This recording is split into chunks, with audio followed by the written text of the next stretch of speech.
বিসমিল্লাহির রহমানির রহিম। হ্যালো ছোট্ট বন্ধুরা, কেমন আছো? আশা করি সবাই ভালো আছো আল্লাহর রহমতে। তো আজ আমরা ইংলিশ ফর টুডে প্রথম চ্যাপ্টার পড়া শুরু করব। তো আমাদের প্রথম ইউনিট সেন্স অফ সেলফ, অর্থাৎ নিজের ব্যাপারে জানা, তাই না? বা জ্ঞান রাখা। তো আমাদের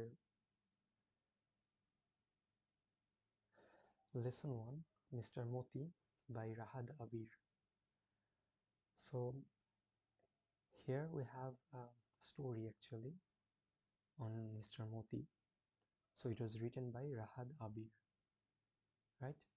Okay, so economy and education are two major factors that segregate people in a society. এখন আমাদের এখানে সেগ্রেগেট বলতে কি বোঝানো হয়েছে? সেগ্রেগেট মানে হচ্ছে ডিফারেন্সিয়েট করা বা আলাদা করা, ঠিক আছে? তাহলে ইকোনমি অ্যান্ড এডুকেশন, অর্থনীতি এবং শিক্ষা, আর টু মেজর ফ্যাক্টরস, দুটি মূল বিষয় যা সেগ্রেগেট পিপল ইন আ সোসাইটি, জনগণকে আলাদা করে, বা we can put them in a different category, right? So Mr. Moti is a story by our Bangladeshi writer Rahad Abir.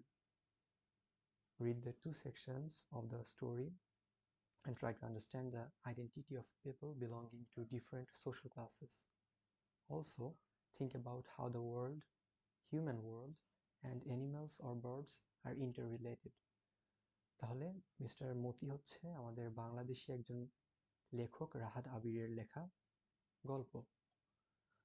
Read the two sections, দুইটা section আছে বা অধ্যায় বা ভাগ আছে অফ দ্য স্টোরি, এই গল্পের, ঠিক আছে? অ্যান্ড ট্রাই টু আন্ডারস্ট্যান্ড, এগুলো পড়ে আমাদেরকে বুঝতে বলা হয়েছে দ্য আইডেন্টিটি অফ পিপল, সেই লোকগুলোর পরিচয়, belonging to different social classes, বিভিন্ন সামাজিক শ্রেণীতে যারা বসবাস করে। যেমন মনে করো যে যারা একটু উপর ক্লাসে বসবাস করে বা শ্রেণীতে, আমরা যাদেরকে বলি যেমন ডাক্তার, ইঞ্জিনিয়ার, এরা। বা যারা মিডল ক্লাস, চাকরিজীবী, সাধারণ চাকরিজীবী যারা আছেন, বা নিম্নজীবী, নিম্ন ক্লাসের যারা আর কি, খেটে খাওয়া মানুষ। তো আমরা সবার ব্যাপারে যেন ধারণা নিতে পারি, সেই জন্যই মূলত এই গল্পটা। অলসো, এবং সাথে আমরা আরো কি করব, think about how the human world and animals or birds R inter related. তো পশু পাখির সাথে আমাদের মানব জীবন, আমাদের পৃথিবী, যা মানুষ দিয়ে তৈরি, মানে মানব সভ্যতা বা আমাদের সমাজ কেমন করে ইন্টার রিলেটেড। ইন্টার রিলেটেড মানে কি?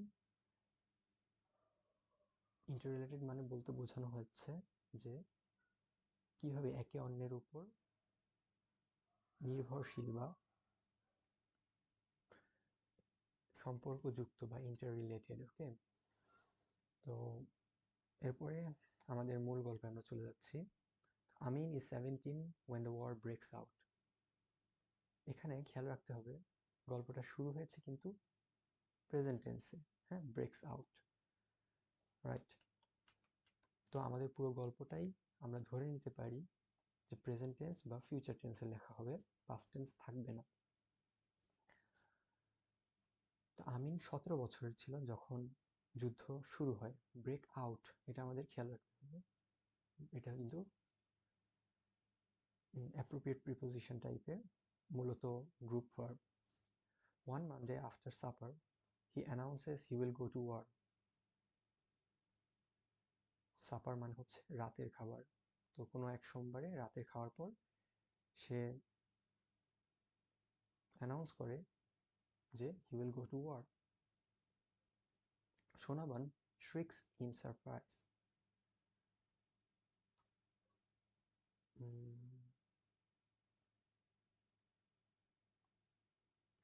তো shriek মানে হচ্ছে চিল্লানো, তস্বরে চিল্লানো যেটাকে বলে, মানে তীক্ষ্ণ গলায়। তো আমরা এখনো জানি না সোনাভান কে, তবে আমরা ধরে নিতে পারি তার ফ্যামিলিরই, আমিনের ফ্যামিলিরই কেউ একজন মেয়ে মানুষ, তাই না? সো মেয়ে মানুষের তীক্ষ্ণ স্বর হয় সাধারণত, তো এরকম আশ্চর্য হয়ে সেরকম চিল্লাচিল্লি শুরু করে দেয়, তাই না? সো সে যখন রাতের খাবারের পর ঘোষণা করে যে সে যুদ্ধে যাবে, তখন সোনাবান আশ্চর্য হয়ে চিল্লাচিল্লি শুরু করে। তো you want to leave me alone, এটা কে বলছে? সোনাবান।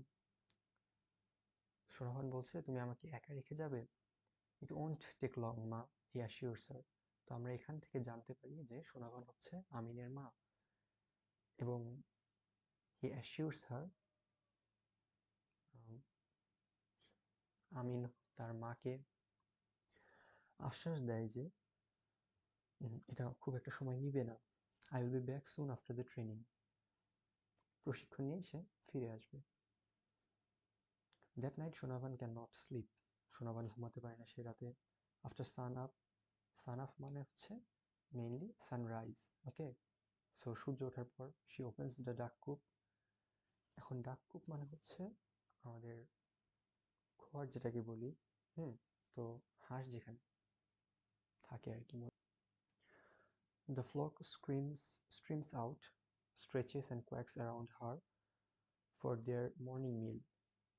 এখন ফ্লক মানে হচ্ছে কিন্তু পাল, ঠিক আছে? এটা আমরা জানি, অনেকেই, সবাই জানি আশা করি। স্ট্রিমস আউট কেন বলা হচ্ছে? কারণ যখন অনেকগুলো হাঁস একসঙ্গে তাদের খাঁচা থেকে বের হয়, তখন এটাকে একটা স্রোতের মতো দেখা যায়, তাই না? তো স্ট্রিমস আউট, স্ট্রেচেস অ্যান্ড কোয়াক্স, নদী যেরকম করে বয়ে চলে এরকম করে সেই পালটা ছড়িয়ে যাচ্ছে এবং বয়ে চলার মতন করে যাচ্ছে, এবং হাঁসের ডাক ডাকছে, quacks, around her for their morning meal, সকালের খাবারের জন্য তারা ডাকাডাকি শুরু করেছে। She takes longer than usual, সাধারণ সময়ের চেয়ে বেশি সময় নিল। She mixes water with rice husks, rice husk মানে হচ্ছে আমাদের ধান মাড়াই করার পরে যে এক্সট্রা পার্টটা থাকে। সো হাস্ক মানে হচ্ছে তুষ, সেই ধানের তুষ। ইন অ্যান আর্দেন বোল, মাটির পাত্রে নিচ্ছে, অ্যান্ড পুটস ইট ডাউন, এবং নিচে রাখলো। They gobble it up in 5 minutes and head for the pond. খেয়াল রাখবে, গবল মানে হচ্ছে গোগ্রাসে খাওয়া। এটার ইংলিশ কি হতে পারে? গবলের ইংলিশ হচ্ছে, মনে করো যে to eat in a large amount, okay? মানে গোগ্রাসে খাওয়া যেটাকে বলে।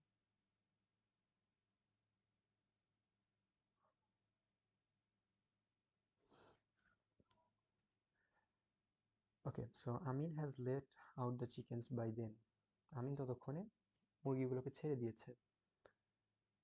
লেট আউট, হ্যাঁ, কোনো জায়গা থেকে বের করে দেওয়াকে বা বের হয়ে যাওয়াতে সাহায্য করাকে লেট আউট ব্যবহার করা হয়। He lifts his 12-week-old cockerel Moti and sits on the veranda. Okay, so সে কি করে? হি লিফটস অর্থাৎ সে তুলে নেয় হিজ 12-week-old, এখানে দেখো হাইফেন ব্যবহার করা হয়েছে উইক ওল্ডের মাঝে। সো 12 সপ্তাহ বয়স যেটাকে বলে, হ্যাঁ? তো সেই 12 সপ্তাহ বয়সের একটা ককারেলকে সে কুচে তুলে ধরে। ককারেল মানে হচ্ছে মূলত মুরগি জাতীয় প্রাণীর বাচ্চা। তো এখানে খুব সম্ভবত চিকেন যেহেতু বলা হয়েছে, তো মুরগির বাচ্চাই বোঝানো হয়েছে। মতি, তো মতি কার নাম তাহলে? মুরগির বাচ্চার নাম। And sits on the veranda. During his breakfast he doesn't strike up any conversation. Strike up মানে হচ্ছে তোলা, ওকে? তো সকালে খেতে বসেছে, নাস্তা করতে, সো সে কোনো কথা শুরু করে না। হ্যাভিং নোটিসড সোনাবানস পাফি আইস, তার মায়ের পাফি আইস কখন হয়? ফুলে ওঠে চোখ যখন সে অনেক কান্নাকাটি করে থাকে, তাই না? তো এটা খেয়াল করে আমিনার কথা আগায় না। He knows not to mention last night's subject, তো সে জানে যে গত রাতে যে কথা বলেছে যে বিষয় নিয়ে, সেটা যেন না তোলা হয়। হি casts his glance to the side, আরেক দিকে তাকায়। down at the cockerel eating rice in silence, মুরগির বাচ্চা যেটা আছে মূলত একটা, ওকে আমরা দেখে নিই ককারেল মানে কি।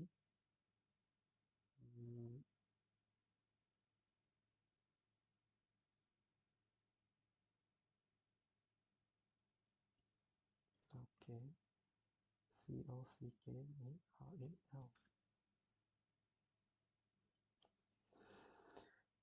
a young domestic cock.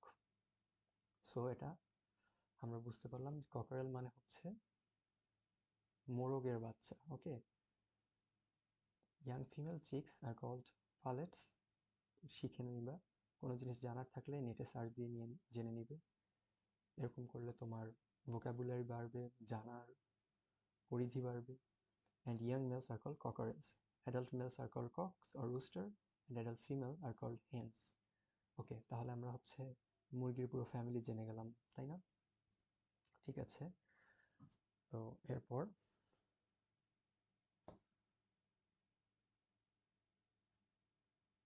he casts his glance. Cast মানে হচ্ছে নিক্ষেপ করা, হ্যাঁ, থ্রো মানে টু থ্রো হিজ গ্ল্যান্স মানে ওইদিকে তাকানো বোঝানো হচ্ছে। So today is a হাট বাজার, টুডে ইজ হাট বার, ওকে, মার্কেট ডে। তো গ্রামে তো নর্মাল সাধারণত যে বাজার বসে সেটাকে আমরা বাজারই বলি, যখন বড় কোনো বাজার বসে তখন হাট বলে সেটাকে। তো যেদিন হাট বসে সেই দিনগুলোকে হাট বার বলা হয়। Sonavan has arranged the things Amin will take to the bazaar to sell, Amin যেগুলো বাজারে নিয়ে যাবে বিক্রি করার জন্য সোনাভান সেগুলো অ্যারেঞ্জড সাজিয়ে রেখেছে। খেয়াল রাখবে হ্যাজের পরে ভার্ব 3 ব্যবহার করা হয়েছে। তো এটা হচ্ছে আমাদের present perfect tense. 2 dozen eggs, a sheaf of areca nuts, a bottle gourd. The bazaar is about a mile away. Okay, so এখানে বলা হচ্ছে অ্যারেকা নাট। অ্যারেকা নাট মূলত হচ্ছে আমাদের বেটেল নাট যেটাকে বলে, মানে হচ্ছে সুপারি। ওকে, সো আশিফ মানে হচ্ছে গোছা বা ছড়া যেটাকে বলা হয়। তো sheaf of areca nuts, a bottle gourd. Bottle gourd হচ্ছে আমাদের, গোর্ড মানে কি লাউ, তাই না? তো বটল গোর্ড বলতে মূলত তোমার আমরা যে লাউগুলো খাই, হুম,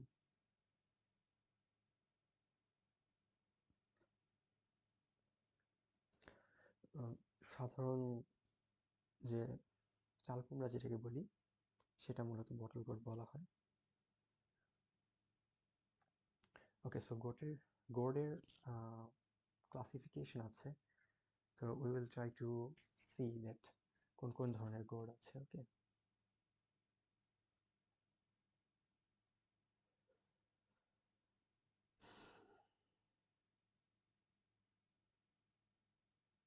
ওকে, তো বিভিন্ন ধরনের গোর্ড আছে। আমাদের হচ্ছে জালি লাউ যেটাকে বলে, তারপরে হচ্ছে আমাদের মিষ্টি লাউ, সি, স্পঞ্জ গোর্ড আছে, বটল গোর্ড আছে, অ্যাশ গোর্ড আছে, then we have snake gourd, bitter gourd. তো মূলত বটল গোর্ড মানে হচ্ছে, তাহলে আমরা যেটা দেখছি মিষ্টি লাউ হতে পারে।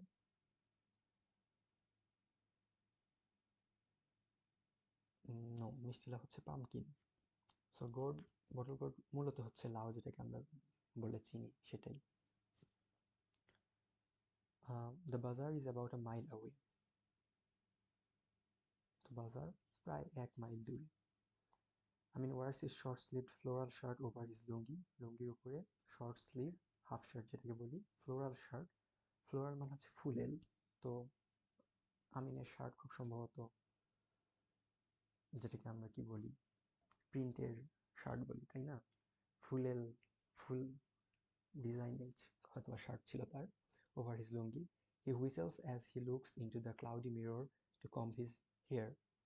তো 17-18 বছরের বাচ্চারা যেমন হয় তোমাদের মতো। তো সে খুবই একটা মুডে আছে। হি হুইসেলস, শিস বাজাচ্ছে as he looks into the cloudy mirror. Cloudy mirror কেন বলা হয়েছে? কারণ আয়নাটা হয়তো ময়লা লেগে বা হাতের ছোঁয়া টোয়া লেগে অস্পষ্ট হয়ে গেছে।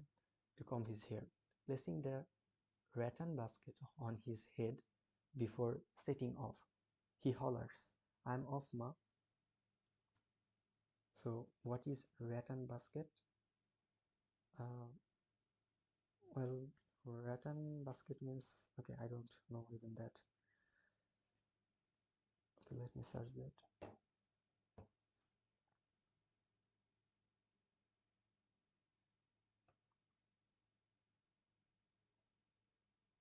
Okay, so দেখেছো তোমরা? So rattan basket is kind of ঝুড়ি, ওকে, যেটা মূলত বাঁশ বা বেত দিয়ে বানানো হয়। Placing the rattan basket on his head before setting off, তো মাথায় কিন্তু আমাদের দেশের উপজাতিরা তারা যেভাবে করে ঝুড়ি নিয়ে যায় মাথার পিছনে বেঁধে, তো এভাবে করে বেঁধে নিয়ে সে চিল্লায়ে বলল যে আই এম অফ মা। Sonavan watches him go along the bank of the little river. Sonavan দেখলো যে সে নদীর পাড় দিয়ে যাচ্ছে, ছোট একটা নদী। For the first time it occurs to her that Amin has grown up. এই প্রথম, ফর দ্য ফার্স্ট টাইম, এটা কিন্তু তোমরা প্যারাগ্রাফে বা যে কোনো লেখায় ব্যবহার করতে পারো। ইট অকার টু হার, তার কাছে এটা মনে হলো। It occurs to her, okay, present tense, that Amin has grown up, Amin বড় হয়ে গেছে। He has reached the height of his dead father, তাহলে কি বুঝলাম? যে তার বাবা মারা গিয়েছে এবং আমিন তার বাবার মতন উঁচু হয়ে গিয়েছে, right? The height of his dad. Has his long neck, তার বাবার মতো লম্বা ঘাড় আছে, অ্যান্ড স্ট্রেট শোল্ডার, এবং শটান বাহু, ওকে। So in that moment, Shonavan realizes it's not the war, it's the fighting that Amin is fascinated with. তাহলে সোনাভান কি রিয়েলাইজ করে?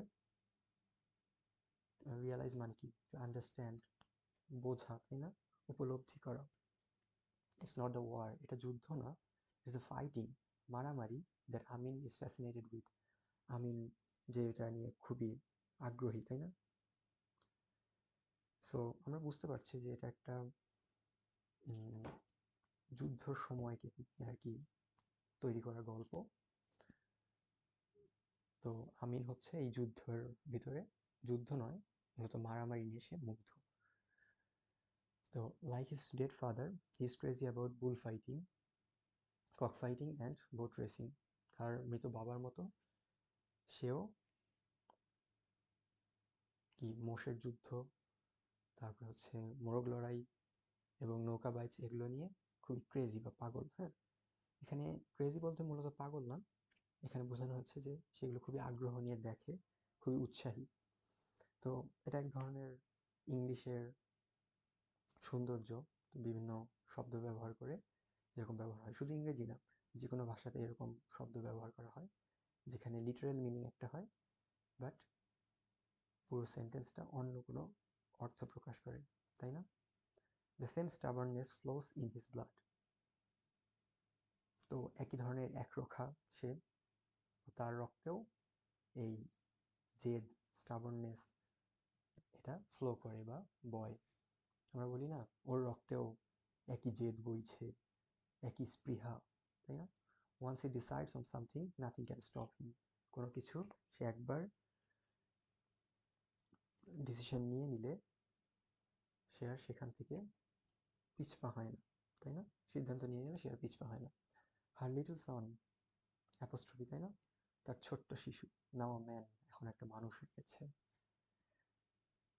Even up to his 15th birthday, barely a day passed without neighbors appearing with a slew of complaints. তো তার 15 বছর হওয়া পর্যন্ত, হ্যাঁ, barely passed a day, মানে এমন কোনো দিন যায়নি যেদিন তার প্রতিবেশীরা appearing with a slew of complaint, তো অভিযোগ নিয়ে তার বাসায় আসতো আর কি। আমিন এত দুষ্ট ছিল এটা বোঝানো হচ্ছে। Sometimes one or two turned up from other village. অন্য গ্রাম থেকেও মাঝে মাঝে টার্ন আপ মানে দেখা দিত, তাই না? Turn up from other village মানে হচ্ছে অন্য গ্রাম থেকে এসে তাকে তার নামে দোষ বিচার দিয়ে যেত। They peeked into the house and asked, does Amin live here? Peek মানে হচ্ছে উকি দেয়া, পিক ইনটু দ্য হাউস ঘরের ভিতরে, তাই না? আমাদের যখন একটা ঘর থাকে তো ঘরের ভিতরে, বাইরে থেকে ভিতর দিকে যখন উকি দিচ্ছে তো তখন এটাকে আমরা পিক ইনটু বলি। Does Amin live here? Amin কি এখানে বাস করে? খেয়াল রাখবে ডাজ ব্যবহার করা হয়েছে, আমিন হচ্ছে থার্ড পারসন। ওকে, আমিন থার্ড পারসন, এই জন্য এখানে ভার্ব 3 ব্যবহার করা হয়েছে, ডাজ ব্যবহার করা হয়েছে। সোনাবান উড সাই, তো সোনাবান সাই মানে কি? এমন করে বলি না আমরা, তো মানে হচ্ছে দীর্ঘশ্বাস ফেলতো। What will he do? বড় হয়ে কি করবে, তাই না? আমিন কি করবে সেটাই বলছে। So then your son stole my date juice, আমার খেজুরের রস চুরি করেছে। Emptied the juice pots hanging on the date trees, খেজুর গাছের, হ্যাঙ্গিং অন মানে ঝোলা, তাই না? তো সেই খেজুরের ঝোলা সে হচ্ছে একদম, খেজুরের পট বা হাড়ি সে হচ্ছে একদম ফাঁকা করে দিয়েছে। সোনাবান উড সাই এগেইন, আবার দীর্ঘশ্বাস ফেলতো। Then ask the visitor to pardon him, তাকে ক্ষমা করে দিতে বলতো। She hated saying that she had raised her son alone. এখন দেখো কেন হ্যাড বললাম কিছু না থাকার পরেও। Here it's written that she hated, তাহলে এটা হচ্ছে পাস্ট টেন্স, তাই না? শি হেটেড সেইং, সে বলা, এটা বলা ঘৃণা করতো বা পছন্দ করতো না। দ্যাট যে, হি হ্যাড রেইজড, যখন এখানে পাস্ট টেন্স থাকে, তাই না, পাস্ট পার্টিসিপল থাকে, তখন আমরা এখানে পাস্ট পারফেক্ট টেন্স ইউজ করি দ্যাট দিয়ে যদি যুক্ত থাকে। তো she had raised her son alone, সে একা একা তার ছেলেকে বড় করেছে। কেন? আমরা আগে জেনেছি যে তার বাবা মারা গিয়েছে। If she could spare them she would bring half a dozen eggs and hand them to the visitor. সে যদি, ওকে শেষ করা হয়নি, please take this for your children. Spare বলতে মূলত সে যদি দিতে পারতো, হ্যাঁ, extra. If she could spare them, সে যদি বলে না,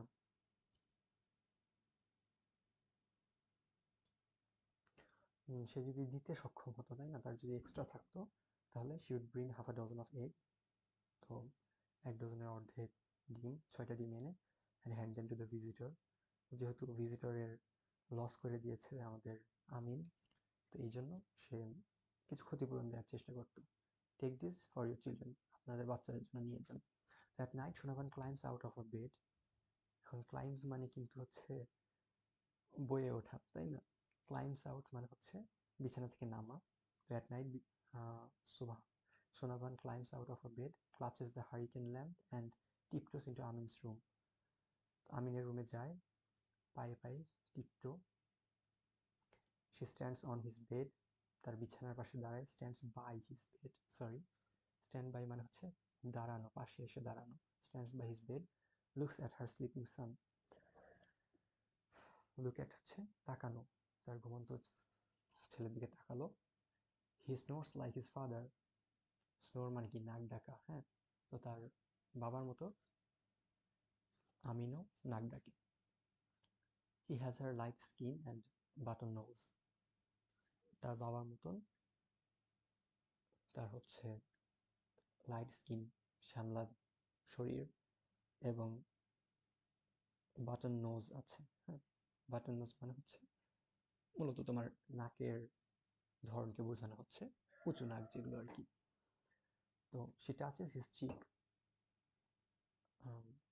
সে তার ছেলের গাল স্পর্শ করে। হিজ ব্রড ফরহেড, বিস্তৃত কপাল, তাই না?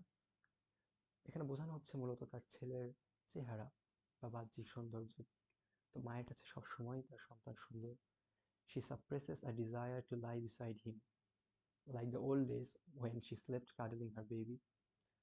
তো তার মাতৃস্নেহ জেগে ওঠে। সাপ্রেস মানে হচ্ছে দমানো। হ্যাঁ, তো তার ছেলে যেহেতু বড় হয়ে গেছে, আগের মতন আর ছোট নেই, সে তার ছেলের পাশে শুয়ে তাকে আদর করার যে আগ্রহ, যে ইচ্ছা, ডিজায়ার, উইশ, এটাকে সে দমন করে। এখন সাপ্রেসের আমরা মিনিং যদি খুঁজতে যাই, মূলত এটা দমন বলা হয়, কিন্তু ইংরেজি যদি মিনিং হয় আমাদের সিনোনিম, এটা মূলত ইনহিবিট বা সাবডিউ, রেস্ট্রেইন, এরকম কিছু একটা, দমানো বা চাপিয়ে রাখা। ওকে, কাডলিং হার বেবি। কাডলিং মানে হচ্ছে জড়িয়ে ধরা আর কি মূলত। তো যখন ছোট বাচ্চাদেরকে জড়িয়ে ধরে আদর করে, তো অনেকটা এরকম। ঠিক আছে, সো দেয়ারস অ্যানাদার পার্ট। যেহেতু বলা হয়েছিল প্রথমেই দেয়ার আর 2 section, right? So I guess this is the other section. So আমরা এটা পরে পড়বো ইনশাআল্লাহ। আল্লাহ হাফেজ।